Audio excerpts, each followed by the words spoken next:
Then for a few years, Todd Miller and my nephew Nate shared a car and had a blast, and then my son Brody races the karts now, and so we've kind of came full circle. Cool. That's good. That's awesome. So I'm sure working with Russ directly there in the prison system, as well as being at the track when he was after his stint in the prison system was done, you've got to have some great stories about Russ. And yeah, some I can say on air, some of I can't. That's true with anybody that knew Russ. That's everybody. Russ was a great guy. I remember, so years and years ago, we actually kind of used to be able to take the inmates out to the track with us. And so I remember going to Eugene Speedway one time, and I was with a group of the inmates were there, and Russ was there, and we were all kind of standing there. It was a really hot day, and like I said, this was an old Eugene Speedway was still open. Yeah. And it was a really hot day. It was, 95 degrees out, and we're standing in the line waiting to get our pit passes. And this lady, older lady, comes up and was kind of in a panic, and she locked her dog in the car, and she locked her keys in there. She's like, my dog's in there. It's 90 degrees. It's got to be 100. What am I going to do? It's going to take too long to get somebody here to open the car. And Russ kind of looks at me, and we had some guys from the pen there, and Russ kind of looks at me and looks at one of the guys and then looks back at me and says, this guy over here could probably have that car open in about 5 seconds. Yeah, experience. And I said, don't you guys say a word when we get back. And so he had the car open in about 5 seconds. And got the dog out, and everybody was happy. But yeah, so one of the cleaner stories I can tell. I hate to say it, but I've been in a situation like that at the racetrack where somebody you're with, and it wasn't me. Somebody I was with locked their keys. No, straight up. I'm being Scout's honor, buddy. It wasn't me. But somebody locked their keys in their car, and you're around a bunch of crafty individuals, and you're around race car drivers and people, and we're all sitting there, and we're like, "Why aren't you getting in your truck, buddy?" My keys are in it. So we tried everything. I mean, we tried Slim Jim in it. We tried doing everything. And finally, I called back to one of my buddies who was back in camp, and I'm like, hey, can you run out here? We got a little bit of a situation. If anybody knows how to break into a car, you do. Because he's a mechanic. And he's like, yeah, I'll run out there. So he comes, bebopping out there. And he tries, and he's Slim Jimming it, gets he's trying to hang the car out to dry with a coat hanger in the window and everything. Then, of all people, Tom Yak rolls up. Says, hey, what you guys doing? Well, we got a little bit of situation over here. Tom sits there, and he goes, okay. Next thing you know, Tom's got the passenger door open while my buddy, who's dang near a professional at unlocking cars, is sitting there, yarding on a coat hanger in the door. I can see Tom crawling through the inside and looking at him like, what are you doing? And Tom's just sitting there, he goes, what are you guys doing? We're like, seriously? Got my buddy on his way and everything else, but I'm sitting there and I'm like, what just happened here? But I think it's everyone that the people you least expect are going to be able to be there for you in situations that you need help. Yeah. And that just shows the character of those guys involved with high wallers. They have that skill that they use to get into the system. Now they're helping people using that skill. It really is a testament to what High Wallers was able to do for the recidivism rate and for rehabilitation of those offenders. Yeah. So all these stories are just coming full circle and putting a smile on my face, So we're going to run to a quick commercial break here, folks. So we'll be right back on Northwest Dirt News live on Spreaker Radio in 4.5 minutes.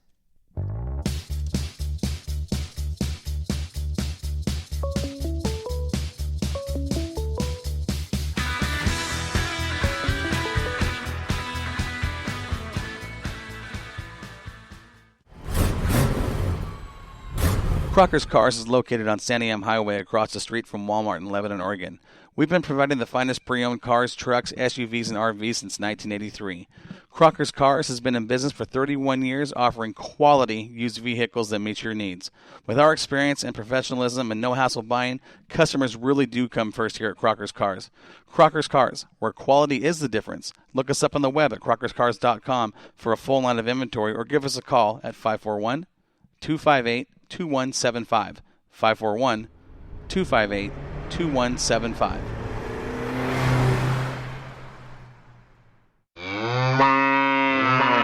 Hey, Corey, you want to tell me what we're doing around all these cows? We're at Stumbling J Livestock, Joel.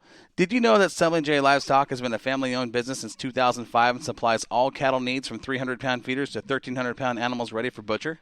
No, I didn't know that. Did you know Stumbling J Livestock buys any type of livestock year-round and pays competitive prices? No, I didn't know that either, Corey. And I bet you didn't know Stumbling J Livestock buys and sells sheep and goats for pasture and meat. No, I had no idea.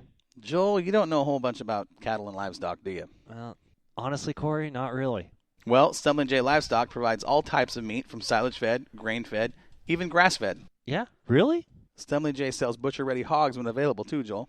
I sure love me some bacon. My local butcher, they've got the best bacon. Those local butchers work directly with Stumbling J Livestock, and Stumbling J can butcher at a USDA plant to sell fresh meat straight off the farm. Hey, Corey, how do you know so much about Stumbling J and their livestock? Well, Joel, I read the script. Man, let's eat. I'm hungry. Oh, man. I just found a cow pie with my new boots. Yeah, I thought I smelled something. Don't worry, it'll wash off. Stumbling J Livestock Incorporated is located in Shed, Oregon. You can contact them at 541-409-5650. 541-409-5650. Does your job, the weather, or your health have you feeling down? Jetstream Aqua Massage is your answer to feeling better. Our hands-free massage will leave you feeling rejuvenated, relaxed, and restored. Our machines will relieve muscle tension and soreness, reduce pain, improve sleep and circulation, decrease muscle spasms, and increase your range of motion. If you suffer from diabetes, you'll be amazed at what our machines will do for your circulation and how it treats neuropathy. Stress, anxiety, depression, and everyday aches and pains are no match for Jetstream Aqua Massage. Our beds will do more for you in 20 minutes than a traditional 1-hour massage. And at only $1 per minute, we'll save you time and money. Find us on Facebook, Jetstream Aqua Massage. It's not just a massage, it's an experience.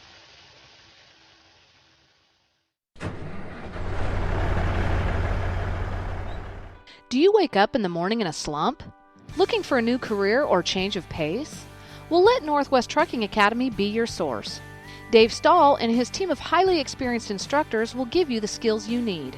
Whether you have no idea what the brake pedal is or you just need a refresher course, Northwest Trucking Academy will give you a customized training program to meet your needs. In as little as 4 weeks, you can be on your way across the country with your new career. Located on Highway 99 in Tangent, Oregon, Northwest Trucking Academy will get you ready for a new, fast-paced, and highly rewarding career. Give them a call at 541-248-3461 or look them up online at nwtruckingacademy.com. Classes start the first Monday of every month, and don't forget to use promo code MOXIE.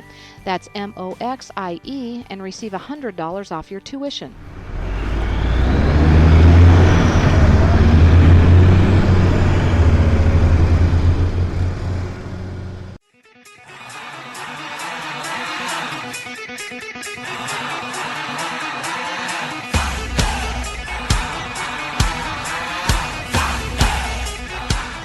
Now back to Northwest Dirt News from the Jetstream Aqua Massage Studio, live on Spreaker Radio.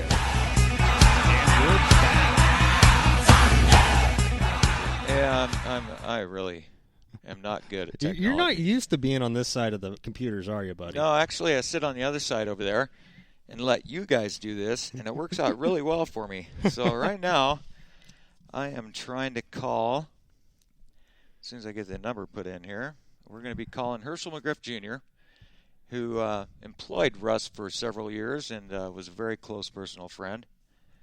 And I'm trying to talk and type at the same time. It's okay, dude. It's completely okay. I've been there before. I know what you're going through. It's not easy to multitask here. But let's see if we can get Herschel on the line here, and we'll talk some more about Russ.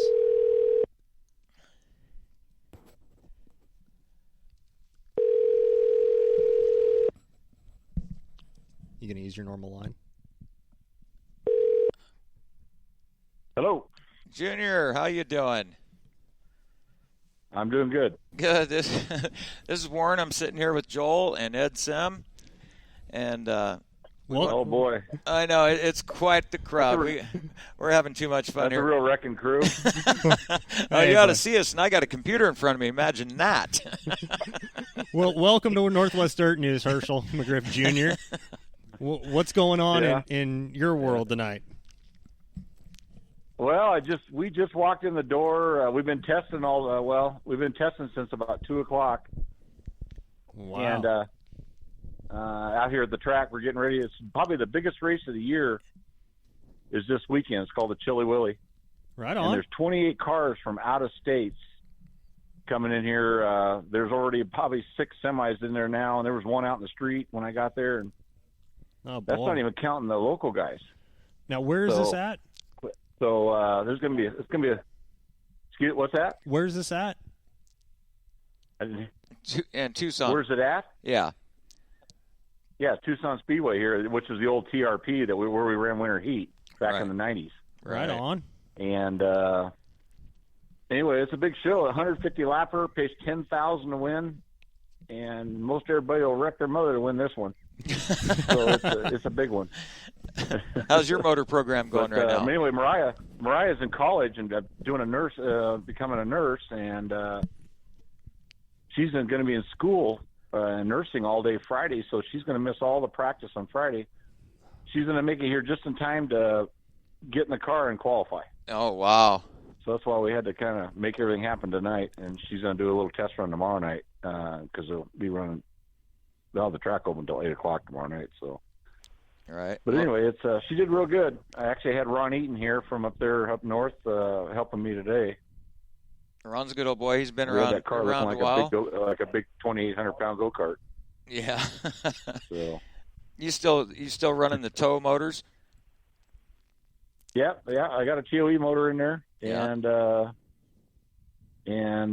everything's good. Everything's looking good. The car looks good. Well, I saw on Facebook. Yeah, I saw a thing there where Mariah was being interviewed or talked to by the local media or TV or something. There was it? Yeah, they actually showed up. They happened to show up about the same time I did today, and they did that before we got in the car and started doing that. So that's cool. Yeah, he's actually one of the what do you call it? The guy up in the stands. Announcer? He talks on the mic. He announces, Woody's his name. He's a really good guy. He helps with. He's one of them Corey fellas. What's that? He's one of them Corey fellas that likes to shove mics in people's faces at the most inopportune moments. Yeah. Well, yeah, he knows when and when not to. So. Man, that's always good. So. Yeah, but he's a good guy. He's a hell of an announcer. Good announcer. Yeah. So. Well, have you been listening to the show? But how in the world did you manage to get? How'd you manage to get Ed Sims there? Well, it wasn't hard. I thought he might have a basketball game to go to for Angel. Is he there or is he on the phone? No, he's sitting right here. I'm sitting right here. He's sitting right across the desk from me. Oh. He's a real chatty guy, Yeah. Have you been listening to the show, Junior? Have you been listening? What's that? Have you been listening to the show? No. Okay. No, yeah, I haven't because Mariah, she should be home here in a little bit, and then we were going to turn it on. Oh, yeah. We were in a very noisy restaurant when I talked to you earlier. Oh, is that right? So. Well, tonight's show is pretty much dedicated to Russ, Big Russ, and we've been talking about Russ for the majority of the show, and I'm sure I gave you a little heads up that you can probably come up with a clean story or two that you can you want to talk about, Russ? A clean story or two. Wow. Well, all my stories are clean. Yeah, sure. Especially if it involves Russ.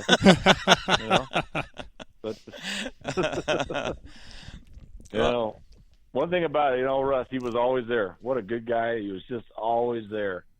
And when I drove for the High Wallers in the 90s, they asked me, because they wanted to do that pavement deal where it was like 4 or 5 races. And we were just finishing up the tour, the Northwest Tour Series. And I ran those 4 pavement races for him. And then Russ, this was in 90. And when Russ, he asked me, he says, he only had like a couple years left. and want to know if it'd be possible to maybe come work with me or come hang out. And I just told him to get a hold of me when it got close to that time. And we had stayed in touch, but then all of a sudden he was in a